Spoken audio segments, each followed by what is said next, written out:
So maybe 2 months ago, we had a guest in here. His name's, you may know him, Tom Impoliano. He runs, Yeah. Tribe XR.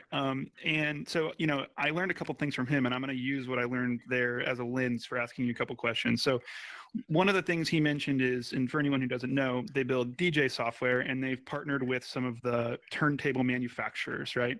And what he explained to me is kind of the spectrum where you have apps that, on one hand, it may be for practicing. That same app also may be for performing. And also like learning how to use a piece of equipment, and all these things kind of have a lot of overlap in functionality.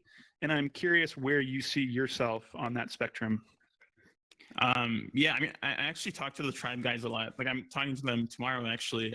But yeah, I totally agree. Like, I think there's a lot of overlap, especially with VR and for Paradiddle too. Like, because like we're not only like building the instrument, the virtual instrument itself, but because everything is virtual, like the app can actually help you learn, because we just know more about like how you're playing, or like what drums you're hitting, for instance. Like, one thing I'm working on right now is kind of this like rhythm game mode, similar to like Guitar Hero or Rock Band, where you'll actually be like loading a song and then seeing the notes come in, and like that'll kind of teach you like when you should be hitting all the notes and everything.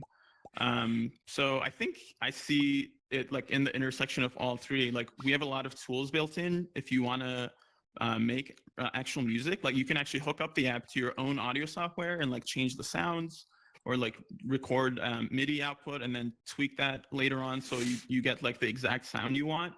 Or if you want to practice and want something as realistic as possible, like you can actually hook up electronic drum pedals or just cheap USB pedals and like start using your feet in the app.